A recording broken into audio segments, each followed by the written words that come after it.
Unsyndicated presents Shep and Sean, featuring Matt Shepard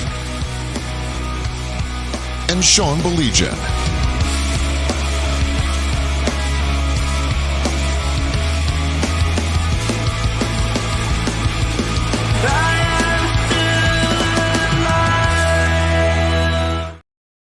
Hey, what is up? Glad you could join us. He's Shep. I'm Sean. A lot to unpack. Let's just leave it at that. There's a lot to unpack. Obviously, a busy weekend for both the Tigers and the Lions. The Red Wings start this week. The roster is out there, and yes. What do you think about that, buddy? What do you think? They've got 3 rookies now. I like it. I like it a lot. I like it a lot. Yeah. I understand what it is, and understand that there might be some growing pains and everything. But I for all the people out there that for so many years said that the Red Wings move guys along too slowly, I think speeding up the process on a couple guys, ASP in particular, I just on a personal level, I'm really, really, really intrigued to see what he does at this level. It's going to be fun, Shep. I'm intrigued to see what happens, and a great way to start this season. It really is, against another up and coming team like the Habs and everything. I'm really intrigued to see how it plays itself out. So I hate the old adage of what do they have to lose? They have a lot to lose. They have the chance to lose another year. But I think it was pretty evident they're not going anywhere with the people they've had in that lineup. Justin Hall has not worked out. Okay. Gustafsson has not worked out. See what they got, right? See what they got. Yep. That's exactly it. That's it. And we lost Shep for just a second. That's exactly. I had to sneeze. No, that's all right. It happens. I have to sneeze a lot too. No, Shep, that's okay. Let's go. Let's see what happens. I still look, if I were a betting man, would I say this is a playoff team? No. But I'll tell you what, I think a lot of people said that about a couple of young teams last year, like Montreal and Ottawa, and their young guys came together, and their young guys were a lot better than I think a lot of people thought. Let's see what happens. It's going to be intriguing to me, Shep. I mean that. Again, I know I've said it for 2 years. I sound like a broken record, but to me, the biggest issue right now with the this division is it's the toughest division in hockey. I'll keep saying it. It just is, No, you're 100% right. I love when you hear veterans say they make us a better team. That tells you something.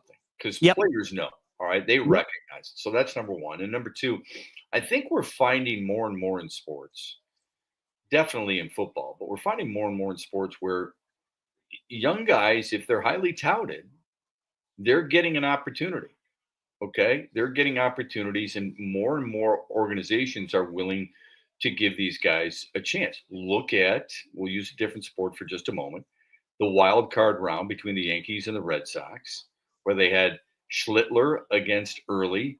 Both guys, one had started 14 games, one had started 4, and they played. Chase DeLauder made his major league debut in a Major League Baseball game a year ago. Jackson Joe. This year, you see, the good-looking pitcher start game 1 against Seattle, and he was – well, I mean, he wasn't great for the Tigers, but he wasn't bad either, okay? You're seeing young guys. You're seeing a lot of quarterbacks. That's probably a different story. But I wonder if hockey takes a similar route, at least in this regard. And I think that, when you have veterans looking around and going, these guys are pretty good, man, okay? Who are we to say they can't help us? That's a huge sign. I love it. Absolutely. Our buddy Tom in London, Ontario. Good evening, guys. The division is crazy at how good these teams are. It really is. And I'll tell you point blank, I'm trying to calm down, Shep, because, the Habs add Dobson, Demidov for a full year. It'll be fun to see what happens there. What can Ottawa do for an encore? Florida isn't going anywhere. Tampa isn't going anywhere. Toronto's not going anywhere come playoff time. They'll have a great regular season, but they're not going anywhere. In the playoffs, it's the Leafs. So this is going to be an intriguing. And then, poor Boston and Buffalo. They're just, cute little. Wah. Yeah, point. Dave, my Penn State pick up in major flames. I'll tell you what, Shep, you know, I'm looking at their schedule and I'm wondering aloud if Penn State even makes the playoff. You still have Oregon and Ohio State on the slate for Penn State. And Indiana. Yeah, right? And, I mean, you know, I have poo-pooed Indiana, but at some point you've got to come to the realization, you know what, they're pretty damn good. You can look at their non-conference schedule, look what they've done. Penn State is arguably, outside of maybe Texas, the biggest fraud in college football. James Franklin can't. Well, seriously, if they go to UCLA, UCLA doesn't have either coordinator. They fired their head coach. They're in disarray everywhere. They hadn't even led a game this year until they played Penn State, and Penn State blew a 10-0 lead. How does James Franklin survive that outside his $50 million buyout, Sean? Right. Yeah. How does that happen?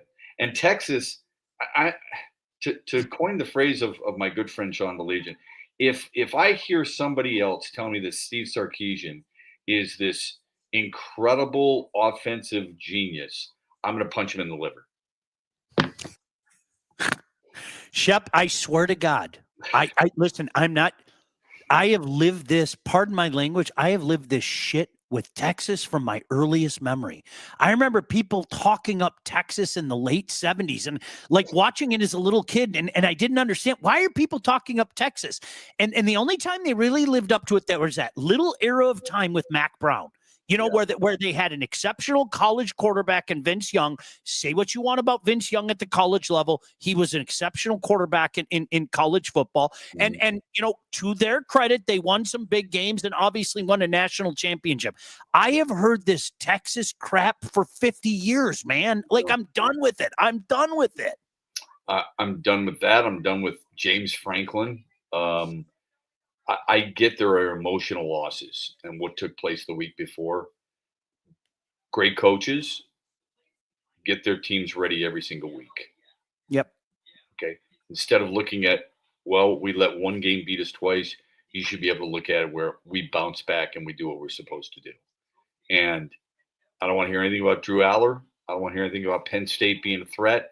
I'm tired of it. I don't want to hear about $3 million for Jim Knowles. I'm tired of it. Okay. And it makes the Big Ten, Sean, it makes the Big Ten look bad. Couldn't agree more. And the Big Ten could have made a legitimate case with the SEC and saying, you know what, we're as good as you guys are. Ohio State, Oregon, Penn State, we handle our business, maybe even Indiana to a certain extent. They can't do that now. They just can't. Now, the SEC, I suppose, could say the same thing about Texas, but I think the loss at UCLA was worse. Frames Janklin. Thank you, EJ. Now, Shep, you know what? This was one of those games I strategically fixed this game. What's that? I'm sorry, $56 million buyout, according to Tom. Oh, yeah. Let me, Shep, I strategically picked this game against UCLA to go up and play dad this weekend. I'm really regretting that right now after watching that offense and especially the lack of defense up in East Lansing. So, yeah, I think I'll be leaving another game like I did last year early, and that's too bad. You know, I love going up there as it is, but when you know the routine, when you're with your daughter, it's even better. That's all that really matters. But in addition to you, I have many other good friends who are all Spartan fans, big time. And I love going up there for the atmosphere. I'm going to be up there in the middle of November. I'll be up there a couple more times this year. The offense looked The defense continues to look and I'm starting to wonder a little bit about them. I believed in them a year ago enough to think that they'd win 7 games.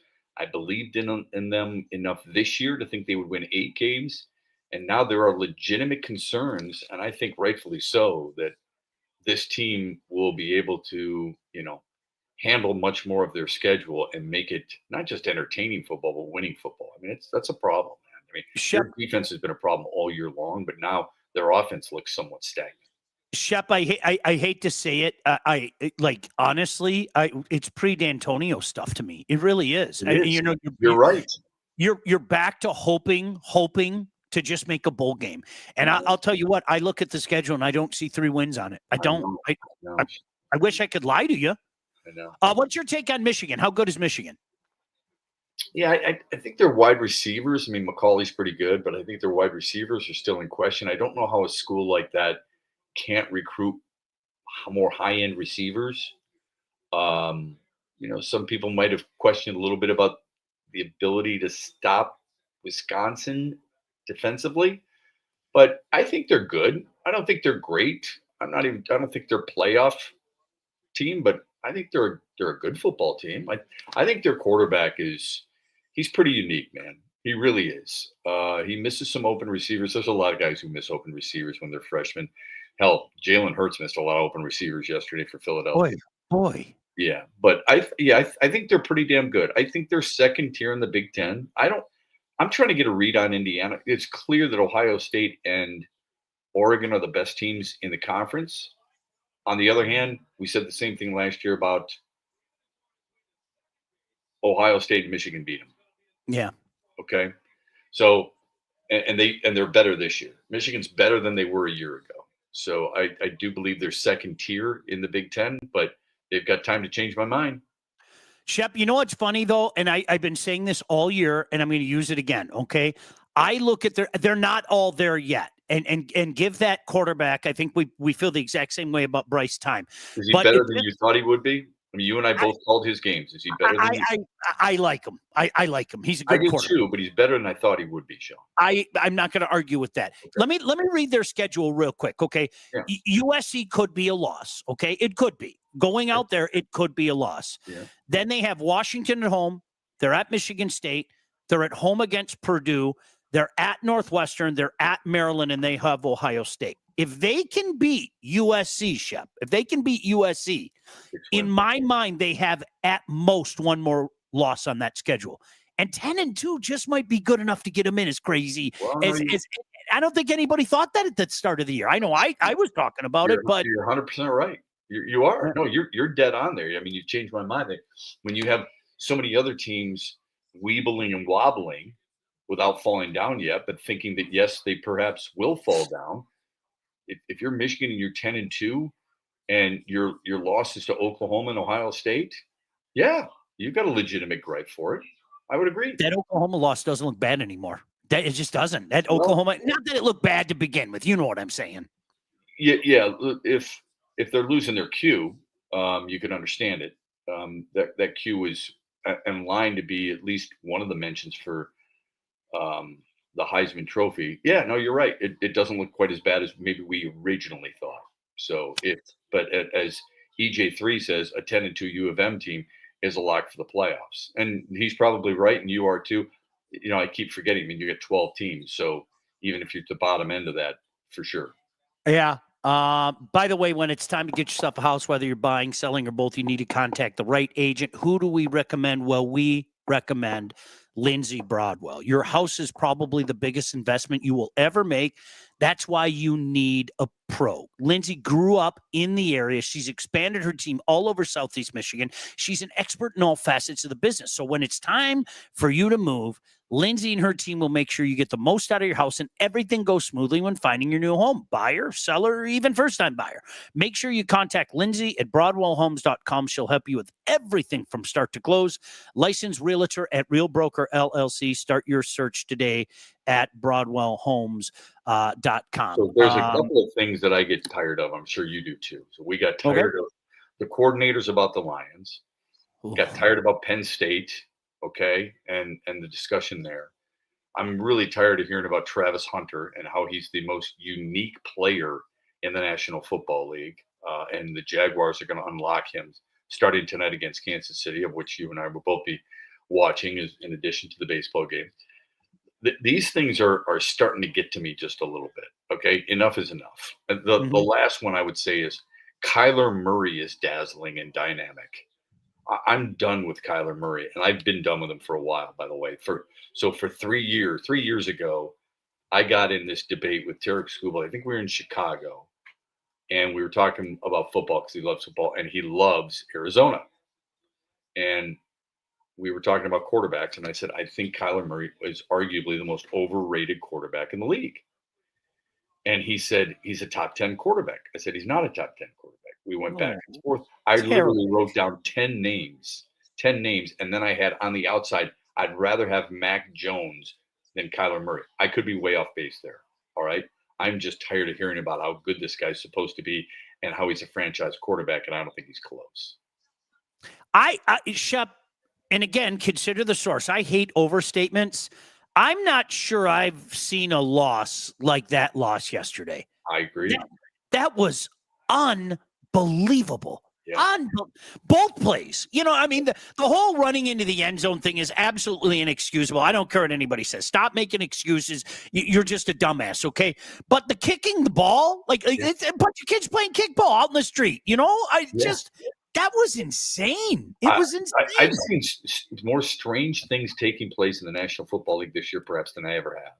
Yeah. With the block kicks and all these different stuff. It's wild. We saw Mitchell with the Colts, and then we saw the running back yesterday for Arizona do this, where they're flipping the ball. Do they not hear any of the scuttlebutt that's going on in the league? I don't expect them to have a pulse and a knowledge, perhaps, as you and I would, based on fantasy football and getting ready for a show that's got to talk about it for 3 hours. But do they not have any idea on social media some of the crap that's been going on and learn from it? Apparently they don't. No, I for the life of me, I can't understand it. All right, let me ask you this question. All right. Do you feel more encouraged or discouraged based on the weekend that the Tigers had in Seattle? That's a great question. You know what? I said all along, if it goes to Game 5, I like the Tigers' chances. And yes, it's the Scooble factor, obviously. About the same. I hate to cop out, but that's a cop out. You can't give me that. All right. I feel less encouraged. And I don't think that's exactly fair, because what's happening with the bats, I'm not exactly shocked at. I mean, this has kind of been their MO that going back to the deadline, anybody with half a brain in their head knew they needed a bat or two. Now, did we think it would be this bad? No, I don't think we thought it would be this bad, Shep. But the one thing at postseason time is everything gets tightened up. Shout out to my boy Brian Cashman, who consistently doesn't get enough arms. Appreciate you, bro. Keep doing what you do. But he did get David Bednar. He did get David Bednar. I give him that. True. Shep, for me, no. It's about what I thought. Honestly, I hate to cop out. So I guess I'm less encouraged, because I was hoping that maybe what we saw in Game 3 against Cleveland, we'd see a little bit more of, but that's clearly an exception to a rule.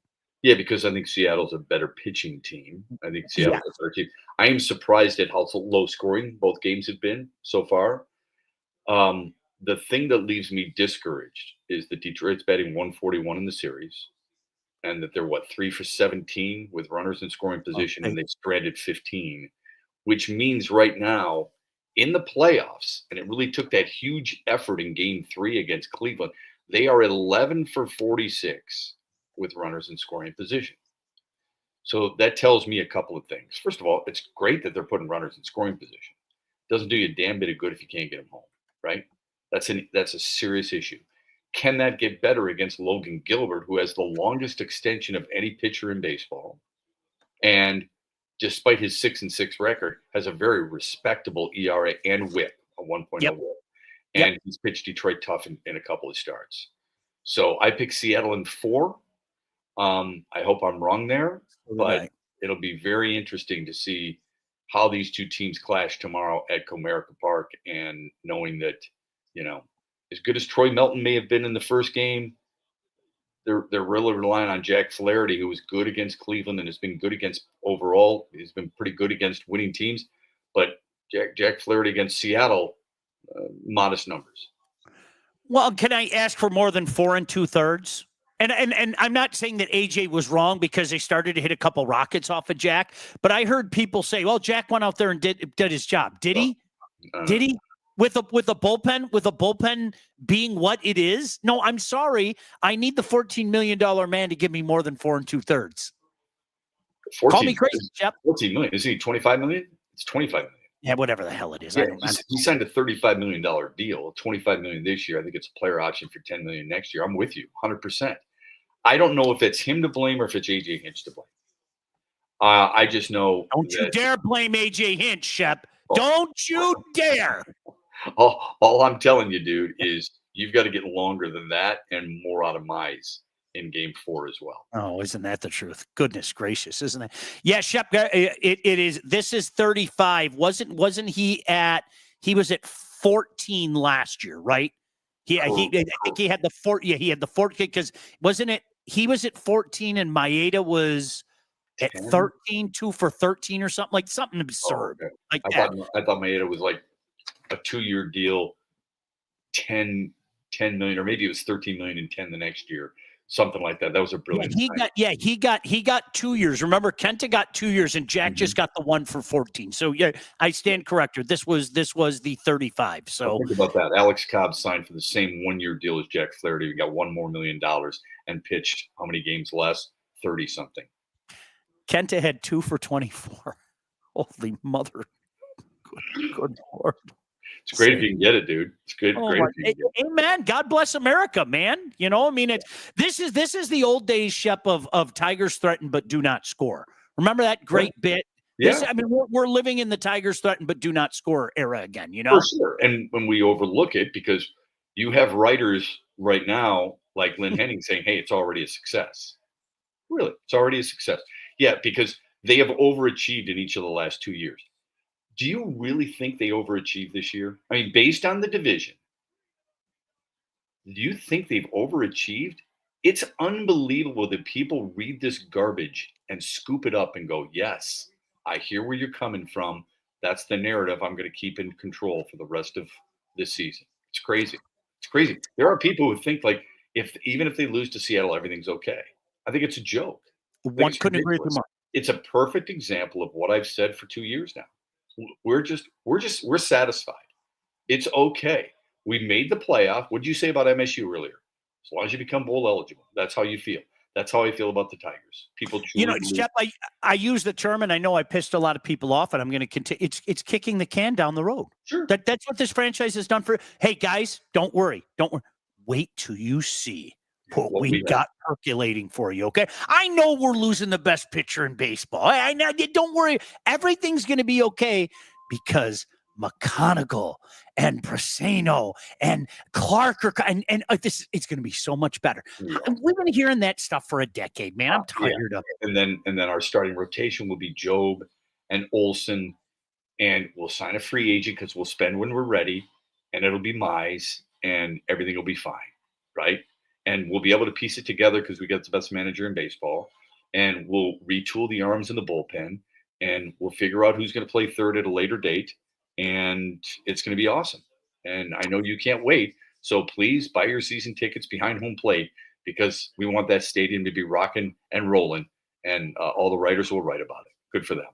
I'll get some of your comments and we'll finish up with some Lions stuff as we all want to go watch this game tonight and some postseason baseball as well. But if you're ready to take charge of your financial future, look no further than the Wealth Advantage Group and those two handsome fellas right there, the Husak brothers. They're located in historic downtown Northville. They have 20 years of industry experience. They understand your financial goals are as unique as you are. You could be saving for retirement. You could be getting ready to sell a company. Maybe you haven't delved into this yet. These are two guys that work with clients throughout all stages of life. They have clients in over 20 different states. The investment world is a complex one. So if you're ready to start taking your finances more seriously, it's time to work with the experts. They're great guys. They've been longtime friends of mine. Reach out to the Wealth Advantage Group at 248-773-8574. Check out their website at www.thewealthadv.com. Tom said leaving base runners on without getting runs. Hello, friends. EJ, I couldn't agree with you more. I swear to God, I said this to EJ. Maybe, are you in my phone? Are you living in my phone? Because I said this to my friends last night and they got mad at me, Shep. Why are you such a Debbie Downer? These games aren't even fun to watch. The offensive ineptitude makes this team one of my least favorite Tiger teams to watch in recent memory. EJ, and I know everybody can chastise you and they'll chastise me as well. I use the word chore. I watched with my son last night, Shep, and if you want to yell at me, you have carte blanche to yell at me. It's great to watch a game with my son.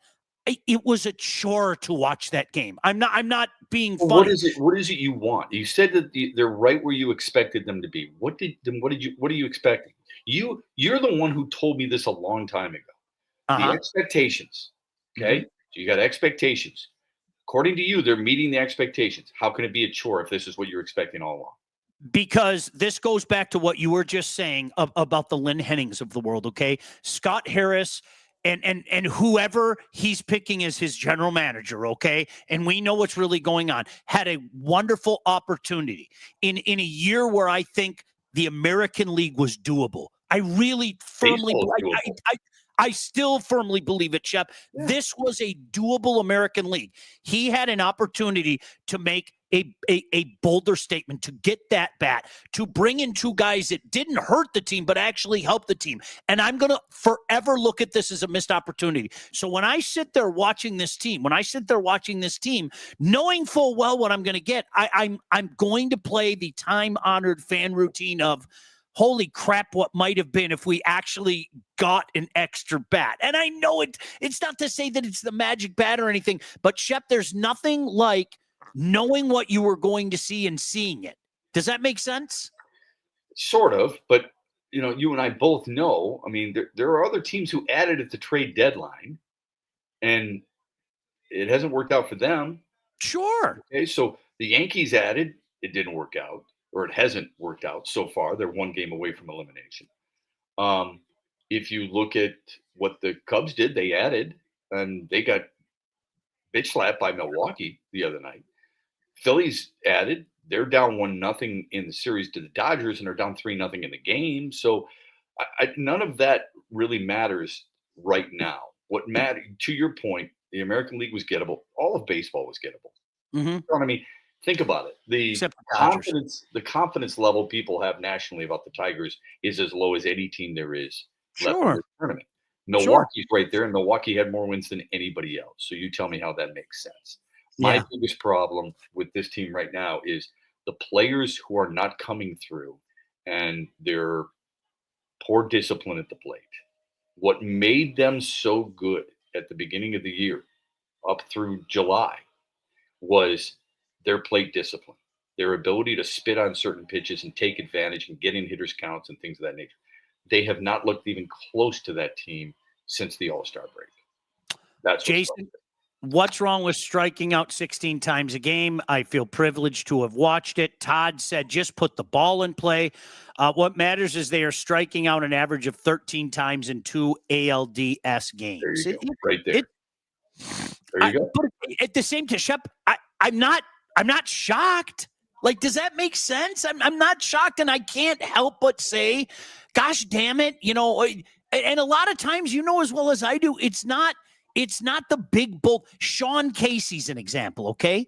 Sean Casey came here. How many people batted an eyelid at Sean Casey coming here? Sean Casey came here and was unbelievable in the postseason. He had an OPS near 1,000, as I remember, a batting average around 450 or whatever the case may be. He was legitimately one of the best hitters for that Tigers team that went to the World Series. And it's not going to happen. But to me, it's like, okay, make an effort, because I think we all knew that this was faulty anyway. You know what I mean? I didn't think it was faulty. Not the way they had their batters approach earlier in the year. Sean Casey's an excellent example because he wasn't a huge name, but he put the ball in play. Yep. And that's where Riley Green gets in trouble with nobody cares about strikeouts, because they do care about strikeouts. All you have to do is look at the leadoff batter in game 2 for the Tigers and the Guardians, and a fly ball to center field that was lost in the sun. That doesn't happen if you're striking out, right? All that matters is putting pressure on the opponent's defense. That's what they did as well as any team in baseball.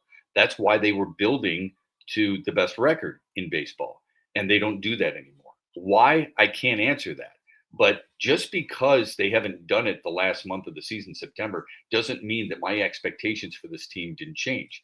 I expected this team. I thought they had a better roster than Cleveland. They should have beaten them. They did. I think they should. I mean, against Seattle, I don't think they're as good as a roster by any stretch. But they did win game 1. And now, if people believe home field matters that much, even though they haven't won since September 6th, and they've only won 3 home games since that time. The Atlanta Braves had more wins, or had as many wins as Detroit did at home during the month of September. Then we should take advantage of what is in front of them. And if they don't, I think it's a disappointment, period. Shep, let's quick thought on the Lions in just a second, but All About Catering LLC, full service caterer, graduations, weddings, bridal showers, corporate events, everything you need catering for from 25 to 4,000 people. All About Catering can and will take care of you. Customer service and satisfaction is their number one goal, so do not sweat your next big event.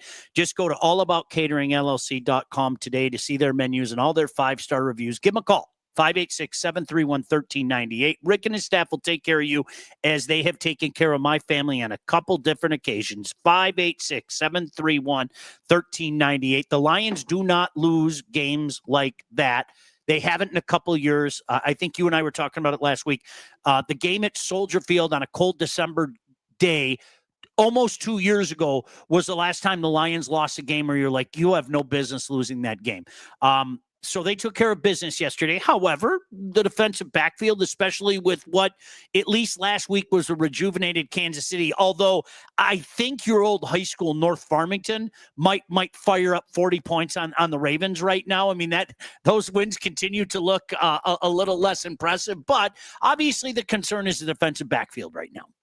Well, you're right. Those wins look less impressive, but then when you measure that Green Bay lost to Cleveland, and you see what some of the other teams are doing in football right now. Buffalo losing to a 2-2 New England team, for example, last night.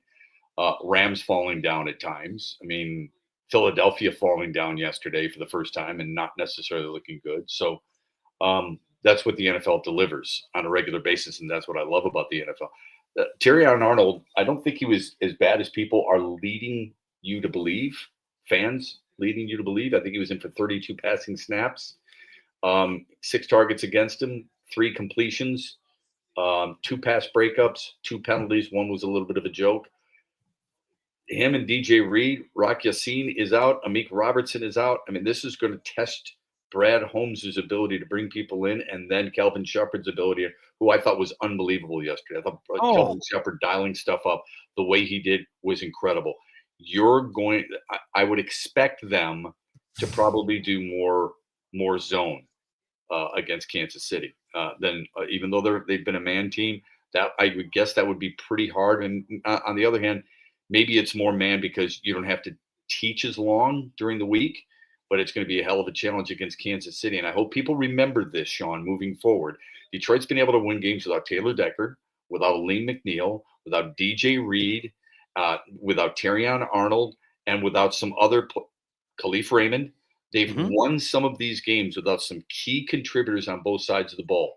2 years ago, when they beat Kansas City on Thursday night, and Kansas City had their jewelry, and then they had their big, they're getting ready for that big Netflix series and all that other stuff, The Kingdom, and Detroit goes in there and beats them. What did we hear the next day, you and I, on a Friday morning? Here's what we heard. Yeah, but Kansas City didn't have Kelsey. Kansas City didn't have Chris Jones. You use it for Detroit, we look like we're excuse makers. You do it against Detroit, it looks like the other team's really better than what it really was. Fact. No doubt. Shep, go get some rest, man. And I know you've been on overload lately. Go get some rest. Todd, thank you. Thank you, guys. I'll talk to you guys tomorrow around 8 o'clock. Enjoy the games tonight. Peace. Bye. Mwah. Everybody. Shep and Sean, featuring Matt Shepard and Sean Baligian. Executive produced by Sean Baligian and Todd Losey. Theme song, incidental music, and related sound effects are from Still Alive by Anti-Ghost.